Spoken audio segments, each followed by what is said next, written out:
안녕하세요. 초록비TV의 초록비입니다.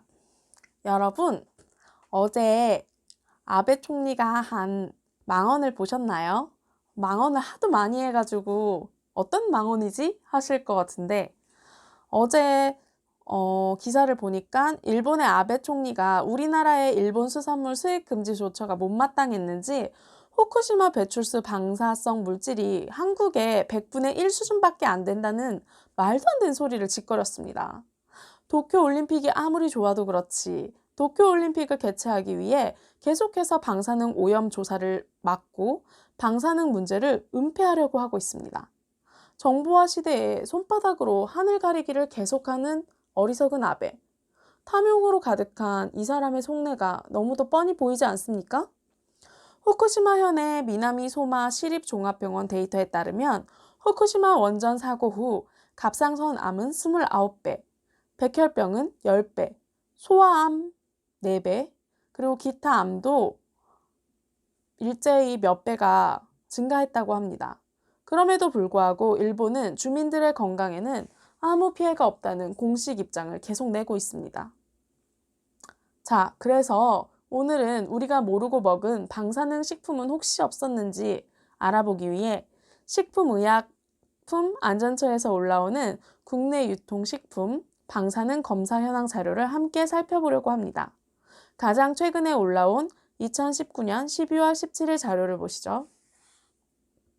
검사 기간은 2019년 12월 2일부터 13일까지고요. 검사 항목은 세슘과 요오드입니다. 검사 결과를 보면 농축수산물 및 가공식품 557건을 검사했고 미량 검출이 된 건 6건이라고 되어 있습니다. 농산물에서 세슘이 지속적으로 나오는 품목으로는 차가버섯과 능이버섯, 표고버섯이 있네요.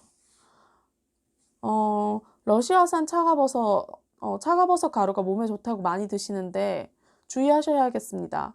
세슘이 무려 48이 나오기도 했네요. 중국산 목이버섯과 능이버섯에서도 세슘이 검출되었고 국내 표고버섯에서도 세슘이 검출되었습니다. 특히 표고버섯은 공기 중에 칼륨과 칼슘을 잘 빨아들이는 습성이 있는데 세슘이 칼륨, 칼슘과 화학적 성질이 비슷한 탓에 버섯에서 세슘이 잘 검출됩니다. 그래서 표고버섯은 해당 지역의 방사능 오염 정도를 가늠해 볼 수 있는 방사능 수치 지표 작물로서의 기능도 하거든요. 저는 식품의약안전처 자료뿐만 아니라 방사성 물질 자주 기준치가 좀 더 타이트하게 잡고 있는 한살림 소식지에 실리는 방사성 물질 검사 결과도 계속 챙겨보아 왔는데요. 표고버섯은 계속해서 세슘이 검출되고 있었습니다. 자세한 내용은 한살림 장보기에서 확인하실 수 있습니다. 다음으로 세슘이 꾸준하게 나오는 게 베리류입니다. 특히 블루베리와 크랜베리 주의하시면 좋겠습니다. 그 외에도 링곤베리, 빌베리에서도 세슘이 나옵니다. 폴란드, 덴마크, 프랑스, 스웨덴, 베리 분말이나 잼에서 세슘이 많이 검출되고 있어요. 예전엔 어떤 음료에서도 나왔는데 거기도 베리류가 들어가 있었고요. 이게 뭘 말하는 걸까요? 1986년에 일어났던 체르노빌 원전 사고의 여파가 여전히 유럽 지역에 남아있다는 반증 아니겠습니까?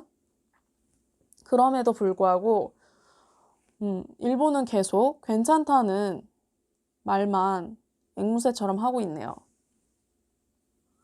인도산 캐슈넛, 터키산 헤이즐넛, 캐나다산 메이플 시럽, 미국 노니 주스에서도 세슘이 나오네요.